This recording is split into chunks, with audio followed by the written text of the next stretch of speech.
Hi అండి. అందరూ ఎలా ఉన్నారు? బాగున్నారా? ఈరోజు మీరు థంబ్‌నెయిల్‌లో చూసే ఉంటారు. నేను సప్త శనివార వ్రతం గురించి చెప్దాం అనుకుంటున్నాను. అసలు ఈ సప్త శనివార వ్రతం చేయడం వల్ల మనం కోరుకున్న కోరిక తీరుతుందా?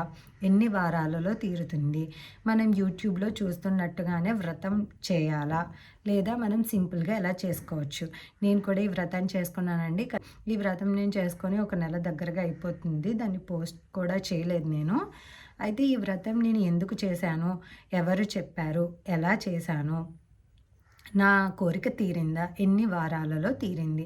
నేను ఇవన్నీ ఈ వీడియోలో క్లారిటీగా చెప్దాం అనుకుంటున్నాను. ఎవరికైనా తెలియని వాళ్ళు ఉంటే తెలుసుకుంటారు అనుకుంటున్నాను. సింపుల్‌గా ఎలా చేసుకోవాలో ఈ వీడియోలో మీకు నేను తెలియజేస్తాను. అసలు ఈ సప్త శనివార వ్రతాన్ని ఎవరు చేయాలి అనేది ముందు మనం తెలుసుకుందాము. ఎవరు చేయాలి అంటే శనీశ్వర దోషాలు ఉన్నవాళ్ళు, జాతక రీత్యా ఏలినాటి శని, అష్టమ శని, అలాగే ఇలాంటి శని దోషాలు ఉన్నవాళ్ళు చేయాలి. లేదా ఏదైనా బలమైన కోరిక ఉండి అది తీరాలి అనుకుంటున్న వాళ్ళు చేయాలి. నాకు ఈ వ్రతం గురించి అయితే ముందు తెలియదండి. నేను ఒక జాబ్ చేసేదాన్ని. ఆ జాబ్ పోయింది. అలాగే హెల్త్ కూడా చాలా డిస్టర్బ్డ్‌గా ఉంటుంది. బాగుండట్లేదు అని నేను నా జాతకం చూపించుకోవడానికి వెళ్ళినప్పుడు అక్కడ పంతులు గారు చెప్పారు. జాతకంలో శని దోషం ఉంది. సో, అది తగ్గాలి అంటే మా ఊరికి దగ్గరలో మందపల్లి ఉంది. అక్కడికెళ్ళి నువ్వులు దానం చేయడము, నల్లని వస్త్రాన్ని దానం చేయడం ద్వారా శని దోషం కొంచెం తగ్గుతుందని చెప్పారు. అలాగే మా కులదైవం వెంకటేశ్వర స్వామి కాబట్టి ఆయన అనుగ్రహం కూడా కలగడానికి సప్త శనివార వ్రతం చేయమని అయితే ఫస్ట్ ఆయన చెప్పారు. నాకు అప్పటి వరకు ఆ వ్రతం గురించి తెలియదు. సో, ఆయన చెప్పిన తర్వాత నేను ఈ వ్రతం గురించి తెలుసుకోవాలనుకున్నాను. నేను ఆయన్ని అడిగాననమాట. దీనికి నియమాలేంటి? ఎలా చేయాలి అని. అప్పుడు నాకు ఆయన చెప్పిన వివరంగా నేను చెప్తాను. ఈ సప్త శనివార వ్రతాన్ని ఎప్పుడు ప్రారంభించాలి అనేది చూస్తే మాసంలో వచ్చే ఏ శనివారమైనా మీరు ప్రారంభించొచ్చు. లేదు అంటే మాసంలో వచ్చే మాస శివరాత్రి రోజున దీన్ని ప్రారంభించొచ్చు. లేదా శ్రవణ నక్షత్రము, పుష్యమి నక్షత్రము ఇక ఎవరైతే సప్త శనివార వ్రతం ప్రారంభించాలి అనుకుంటున్నారో, ఆ శనివారం ఏ శనివారం నాడైతే మీరు ప్రారంభిస్తున్నారో, ఆ శనివారానికి ముందే మీరు ఇల్లంతా శుభ్రంగా చేసుకోవాలి. కడిగేయడము ఇలాంటివి చేసుకోవాలి. శనివారం ఉదయాన్నే తలస్నానం చేసిన తర్వాత, మీరు తలస్నానం చేసి వచ్చిన తర్వాత పిండి దీపానికి పిండిని రెడీ చేసుకోవాలి. ఎందుకంటే మీరు పూజ చేసే సమయానికి అది నాని ఉంటుంది కాబట్టి పిండి దీపాలు విరిగిపోకుండా వస్తాయన్నమాట. పిండి దీపాలు ఎలా తయారు చేయాలి అంటే, వరిపిండిలో కొద్దిగా బెల్లము, పచ్చకర్పూరము, ఆవు నెయ్యి, ఆవు పాలు వేసి ఒక ముద్దలా కలిపి పక్కన పెట్టుకోవాలి. దీంతో పిండి దీపాలు చేయాలి. ఇక మనం సప్త శనివార వ్రత విషయానికి వస్తే వ్రత నియమాలు ఏంటి చూస్తే, ఉదయం మీరు నల్లని వస్త్రాలు ధరించాలి. అలాగే సాయంత్రం పసుపు రంగు వస్త్రాలు ధరించాలి. తులసి మాలను ధరించాలి. అలాగే తిరునామాన్ని ధరించాలి. మీరు ఈ 7 శనివారాలు పూర్తయ్యే వరకు నాన్ వెజ్ తినకూడదా అంటే, కొంతమంది తినకుండా ఉంటారు. లేదు మాకు కుదరదు అనుకున్నప్పుడు శనివారం మాత్రమే ఆపేసి మిగిలిన రోజుల్లో మీరు తీసుకోవచ్చు. శనివారం వ్రతం చేసినప్పుడు పొద్దున పూజ తర్వాత సాయంత్రం పూజ అయ్యే వరకు మీరు ఉపవాసం ఉండాలి. ఆరోగ్యపరంగా ఉపవాసం ఉండలేని వాళ్ళు పళ్ళు లేదా పళ్ళ రసాలు తాగి ఉండొచ్చు. ఇంకా కిందని మాత్రమే పడుకోవాలి ఆ రోజుకి. ఇవి వ్రత నియమాలు. ఇక ప్రసాదాలొచ్చేసరికి మార్నింగ్ ఎలా పెట్టాలి అంటే, నల్ల నువ్వులుంటాయి కదా! నల్ల నువ్వుల్లో బెల్లం కలిపి చిమిలి ఉండలు, 7 చిమిలి ఉండలు చేసుకోవాలి. అలాగే 1 కేజీ నల్ల ద్రాక్షను కూడా పెట్టుకోవాలి శనీశ్వరుడి ప్రీతి కోసము. అలాగే ఉదయం పూజ కోసం నేనేం వాడాను అంటే, మీకు ఈ పువ్వులు తెలిసే ఉంటాయి. శంఖం పువ్వులు అంటారు కదా! ఈ శంఖం పువ్వులు వాడొచ్చు. లేదా పొగడబంతి పువ్వులు నీలం రంగులో ఉంటాయి. వాటిని కూడా వాడుకోవచ్చు. ఈ ఉదయం పూజ కోసం ఏం చేయాలి అంటే, ఉదయాన్నే పూజ చేసేటప్పుడు ఒక కొత్త రాగి చెంబునైతే కొనాలి. అలాగే కలశంలో పెట్టడానికి కొత్త రాగి చెంబు, ఒక కొబ్బరికాయ, జాకెట్ ముక్క పసుపు రంగు తీసుకోండి.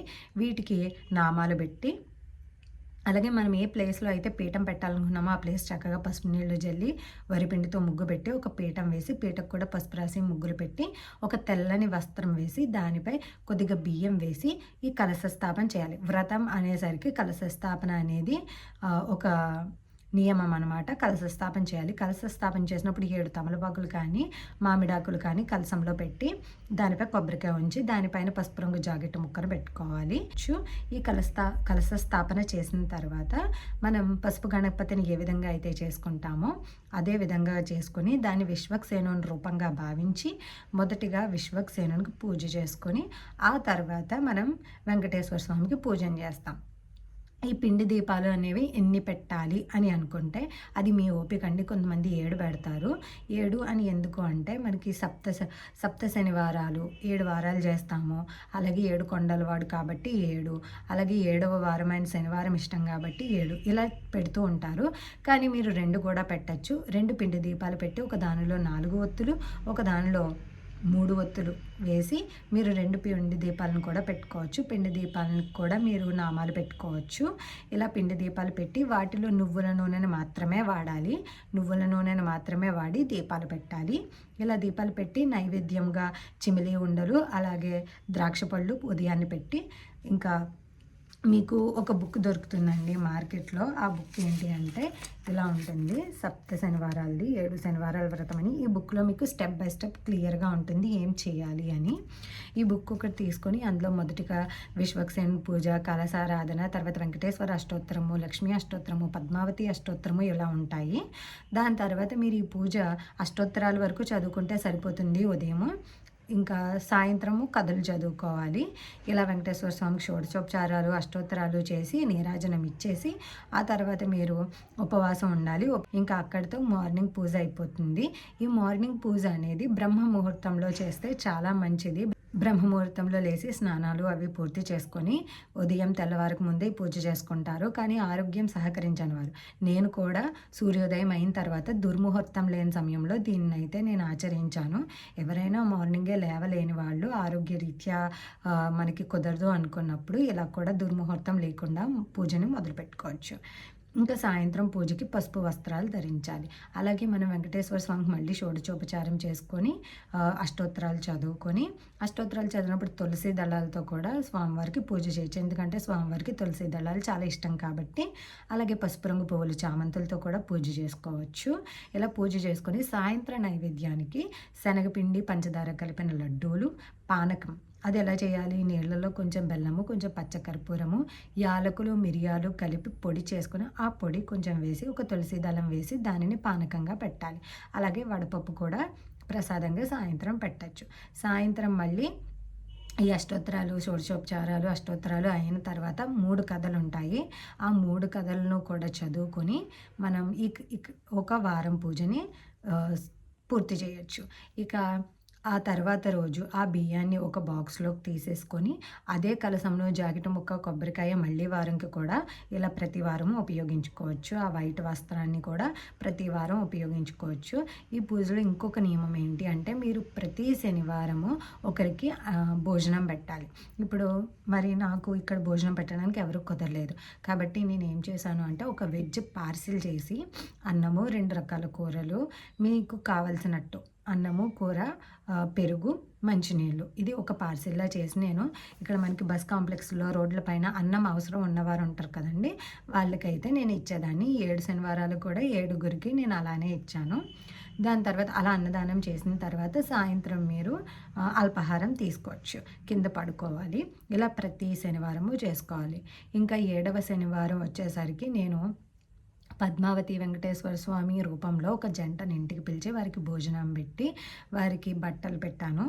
ఆడవారికి చీర, మగవారికి కండువా పంచి ఇచ్చి వాళ్ళిద్దరికీ నేను బట్టలు ఇచ్చి భోజనం పెట్టాను 7వ శనివారము. ఇంకా 7వ శనివారం స్వామివారికి మహానైవేద్యం కూడా పెట్టాను. మహానైవేద్యం అంటే ఏమీ లేదు, మనం ఇంట్లో వండుకున్న అన్నము, పప్పు, కూర, చారు ఇవన్నీ ప్రసాదాలు ఉంటాయి కదా, అవన్నీ పెట్టి దండం పెట్టుకొని వచ్చిన జంటకి భోజనం పెట్టి బట్టలు ఇచ్చాను. ఇంకా 7గురికి తాంబూలం ఇచ్చాను. 7గురికి తాంబూలంలో ఈ పుస్తకం పెట్టాలి అని నియమం లేదు, కానీ నాకులాగా ఎవరికైనా ఈ వ్రతం గురించి తెలియని వాళ్ళు ఉంటారు కాబట్టి ఇలా ఇవ్వడం వల్ల వాళ్ళకి తెలుస్తుందని ఈ బుక్ని నేను 7గురికి తాంబూలంలో పెట్టి ఇచ్చాను. అక్కడితో నా 7 శనివారాలు పూర్తయింది. ఇంకా నా కోరిక తీరిందా అంటే నేను 7 శనివారాలు మొదలుపెట్టిన తర్వాత 3వ వారమే నాకు మళ్ళీ ఉద్యోగం దొరికింది. దాని తర్వాత ఉద్యోగం వచ్చినా కూడా నేను మిగిలిన వారాలు కూడా కంప్లీట్ చేసేసి 7 శనివారాలు నేను పూర్తి చేసుకున్నాను. ఇలా చాలా సింపుల్గా కూడా ఈ వ్రతం చేసుకోవచ్చు. మీరు యూట్యూబ్లో చూసినట్టు లేదా చాలా హడావిడిగా ఈ వ్రతం అయితే చేసుకోక్కర్లేదు. ఎవరికి నచ్చినట్టు వాళ్ళు చేసుకుంటారు, అందులో తప్పు లేదు. కానీ ఇలానే చేయాలి అనేది మాత్రం లేదు. ఇందులో నియమాలు ఉన్నాయి కదా, ఆ నియమాలను పాటించి మనకి తోచిన విధంగా చేసుకోవచ్చు. ఇంకా మీకు ఈ వీడియో నచ్చింది అనుకుంటున్నాను. ఒకవేళ ఈ వీడియో నచ్చితే నా ఛానల్ సబ్స్క్రైబ్ చేసుకోండి. Thank you for watching.